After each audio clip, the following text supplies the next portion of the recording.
everyone, I'm Jhanna and this is my best friend Edel. Hello. Today we're going to be discussing... Oh, this is in front of the succulent. Yes! And there is the succulent. I forgot to mention that. So today we're going to be discussing self-talk and what our journey has been with self-talk and if there are certain things that we can do to improve it. So without going any further, I'm just going to go in.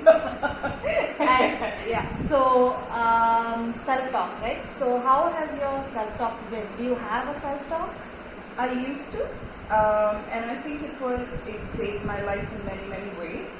I internalized my parents, which is what we all do. They're our primary caregivers. Yeah. And if my parents said something that hurt me, I internalized that, and I would repeat that to myself like 300 billion times, feel hurt 300 billion times, and make sure that this is our survival. This is a human survival mechanism to make sure that hurt doesn't happen. But unfortunately, it takes on a life of its own and it continues to hurt, even when that perpetrator or the stimulus is no longer there. So I had my self-talk. Before I became conscious of it, I didn't know I had a self-talk. But the minute I became conscious of my inner voice, or should I say voices, at the risk of sounding like so many voices in the head. But then we're not just one personality, are we? We're like so many different people living inside one. We're just not diagnosed. Yeah, hopefully not symbiotically and not like enemies within ourselves. Yeah. So I was very shocked. I remember listening to how cruel I spoke to myself. But then at that time, I thought it was strict. I'm being strict. I'm being disciplined. And I thought that was a good thing. Slowly, as I started tasting kindness to myself, and I made the decision to be kind, I understood that I wasn't strict or disciplined. It was just fucking cruel. And the journey to stop the tape loops took me about 6 years, and now that I've learned to be my own parent, be the person that I needed to be when I was much younger, I find that I'm just blanking now. I'm literally blanking. There's nothing much to talk. I just like, I don't know, it's like those old people who've been married for 600 years, like sitting in rocking chairs in the patio, holding hands or sipping iced tea or something like that, and they're not saying anything, right? I feel like huge sections of me have become like that. And most of the time, suddenly, Jhanna says something or the phone rings, and then I come up for air, and it's a phenomenal feeling. And I read this book by Sadhguru recently, and I found out that that's what he does as well. So I feel very close to Sadhguru. I'm so spiritual. But I have to say, not having a constant hag inside my head, that hag archetype, right, that you read in it's wonderful. What about you, Jhanna? For me, self-talk is something that's still very much a part of my narrative because How many people are self-talking inside yourself, Jhanna? I have just found maybe 4 or 5. That's because the rest of the 18 are hiding. Who knows, it could actually be more. Yeah. So it's still, sometimes I feel exceptionally kind towards myself, and sometimes I hear this really judgmental voice in the background, and I didn't used to recognize that earlier. But now when What makes you say that voice is judgmental? Because it's a very punishing kind of a voice. Okay. And then immediately I have to take stock of it, because by then I don't want it to slip into something deeper or more cruel, right? Oh, it's capable of becoming very cruel. Yes. So, and what effect does that cruel voice voice have on you? It makes me feel like I haven't got everything together, and Is that a familiar feeling? it's something that I'm just learning about myself. Okay. But when I pay enough attention to it, I realize it doesn't sound like my voice, but I'm beginning to. I had internalized it a lot, just like what you Yes. said, right? With parents and family and friends and whoever. So you just internalize everything, but now I'm able to stop spiraling into it and immediately catch it, and I'm like, okay, this doesn't sound right, because the more work I do on myself, I can see all of this is coming out. So it's almost like I'm trying to evict a lot of demons. So it's And- like these voices were working in camouflage, in secret places. Yeah. But now you're going. But once you understand, you're conscious of these voices.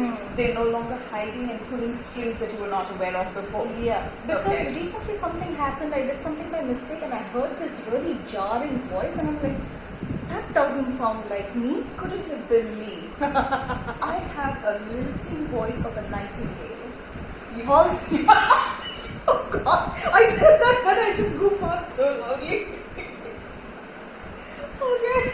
so, and that's when I realized that self-talk is something, earlier I remember I would say horrible things to myself verbally, and then at one point I stopped doing that because I realized it's not good for my health.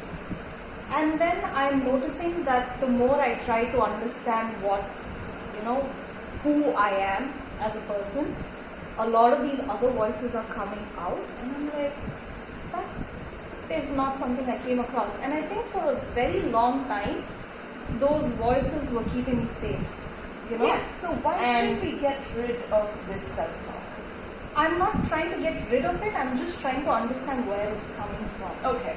Because I want to focus on things, not focus on, I would say a lot of these self-talk patterns that we have make us do things that will probably take us further away from where we are or who we want to be. That's right.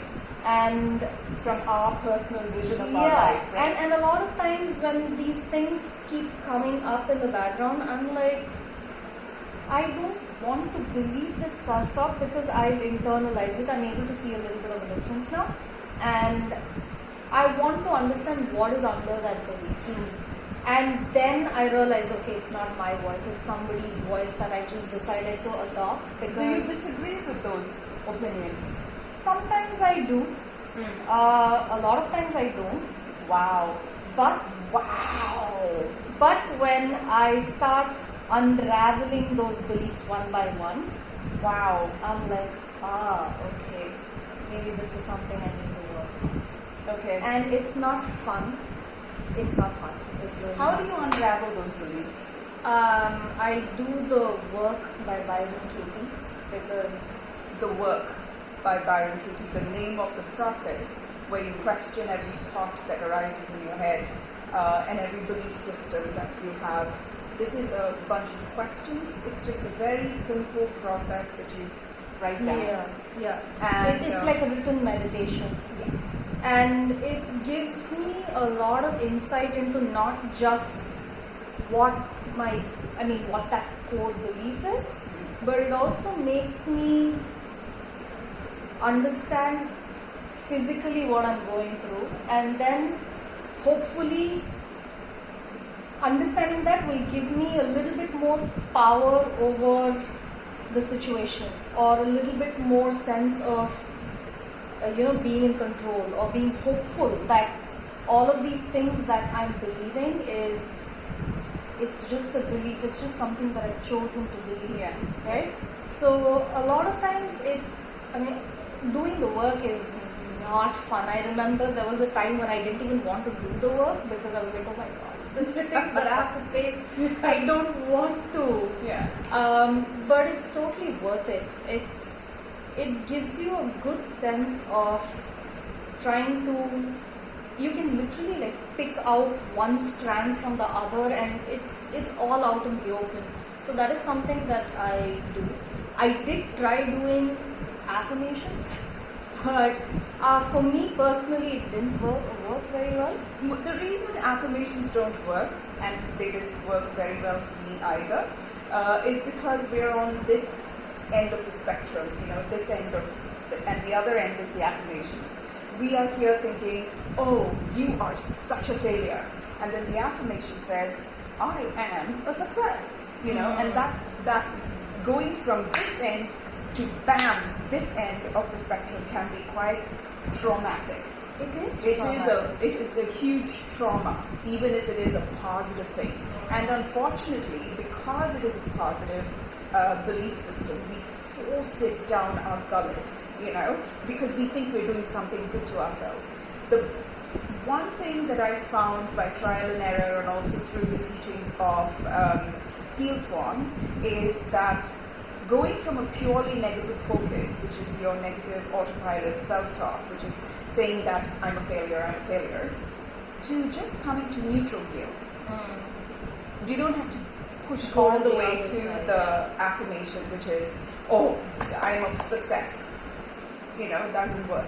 So instead, quieting your mind and bringing it into, okay, I am a failure, and that's okay.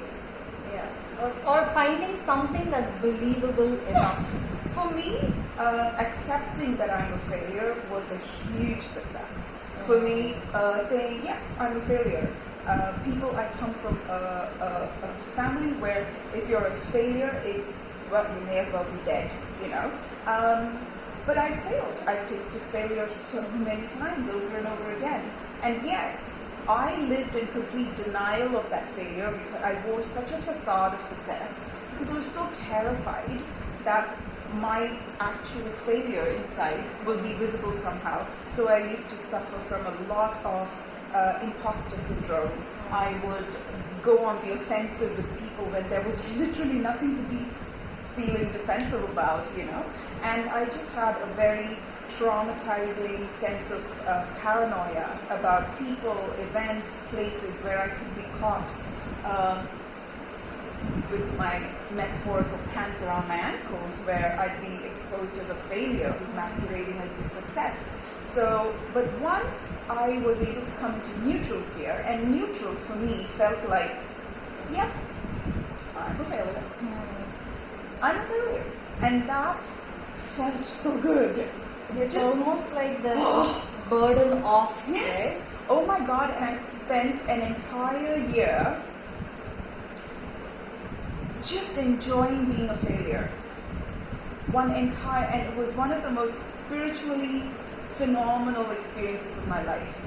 Now, what is the opposite of failure is not necessarily for me success, like my affirmation told me it was, but my opposite of failure is happiness. So for me now, my affirmation from this neutral standpoint, I can look and I can say, I am happy. I am willing to be happy. I'm open to happiness. I am receptive to happiness. These are the things that I can tell myself, and that's completely believable.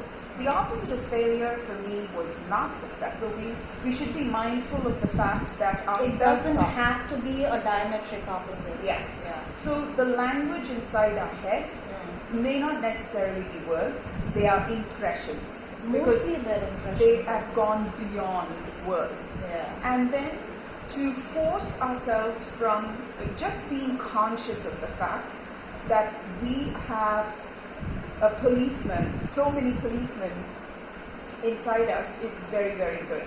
And then we can ask ourselves, is there a kinder way to talk to ourselves and do the same thing and get the same results, and why not? A lot of times what I personally do is, if I'm sitting with a belief that I've just come across and I'm like, oh my God, I actually believe this about me, I just stay with it without trying to run away from feeling bad about it. Because if you start feeling bad about it, I mean, yes, you will feel bad about it, and it's something that you have to go through because the only way out is through. But when you stay with it long enough, you get to see so many different shades of that one belief.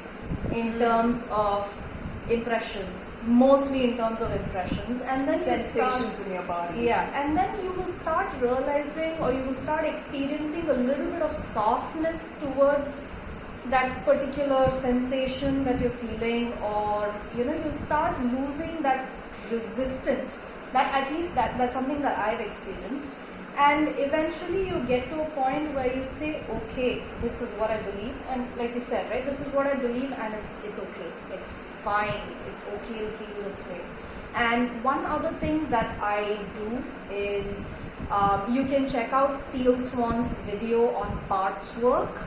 It is one of the most amazing exercises that you can do for yourself, for the things that you believe in, and how our psyche is split off into different parts, and you can sit with one part and then embody that part and then move to the other part. So I'm not explaining it very well, but you should watch her video on parts work. This is also something you can do to change your belief, or focus on what your core belief is and try to find if there is something else that you'd like to do, because doing all of this will get you to a place where you are a little bit more kinder towards yourself, because it's not like we jump from one place to the other, right? So yeah, so this is self-talk. And do you have anything else you want to add to this? Just 2 points. Number one, we deserve to live in a non-hostile atmosphere inside of ourselves, right? And no amount of cushioning around. You could be surrounded by yes men, you could have the best career, you could have everything, the best, the top line, the best of the best. You could have a lot of people being jealous of your lifestyle. It will never convince us that we are happy unless the voices inside our head are all singing like a choir. So that it is always nice to have live in a good neighborhood inside of ourselves. The second one is not all self-talk has to be deleted and uprooted and tossed away from our life. But every talk should never be on autopilot. If you want to live a life filled with purpose, a life filled with if you want to design your life and create your destiny and your future, then you cannot afford to be running on autopilot at any part of your body. Any part of your psyche should not be running on a rogue program, right? So it is important for us to consciously go in and excavate all these beliefs that we have. Some can be serving us, some can just be neutral beliefs, some can be like detrimental. And unfortunately, most of our autopilot ones are detrimental, because that's the only way nature has designed for us to survive, so that we never forget that which caused us pain, lest we walk into the pain in future. So it is a good system. It just goes like a runaway train, unfortunately. But that's the weird thing, right? Even though you think it's serving you and you don't want to be in a situation like that again, those are the exact same situations you keep walking into. Because we create our reality. So once we question it and and shine the light of consciousness in it, then we can decide what beliefs are good for us and what beliefs are not. And once we adopt good beliefs, and that's when affirmations, the work by Byron Katie, you can just read a lot of good books about reprogramming our nervous system, changing one of the best books I know is Biology of Belief by Dr. Bruce Lipton. These are the things that can help us. Meditation, mindfulness meditation. Please download an app. There's so many galore, but I hear such good things about Headspace, Calm. These are all very, very good apps apparently, so please download them. These are not ads, but we hear good things about them. Yeah, we're not being sponsored. Yeah. So sometimes when you are on this runway train of negative self-talk, it's good to just stop thinking and just concentrate on your breath. It's just stop thinking, give your mind a little bit of a rest, and then okay, you can get back into your runway train. Maybe that a couple of seconds of peace is all you need to put that tiny wedge of a distance, Yeah. a nanoparticle of a distance between you and the thought which was running you. And then slowly you can either choose to become friend with the thought, change the wordings of the thought, the circumstances of the thought, or you can completely integrate the thought and decide what you want to build for your life again. That's why changing self-talk is so important. Yeah. So, Yeah, that's all of it. If you have any questions and you want to just say hi, please do. And if you like the video, click like and subscribe. Thank you. Bye-bye. bye.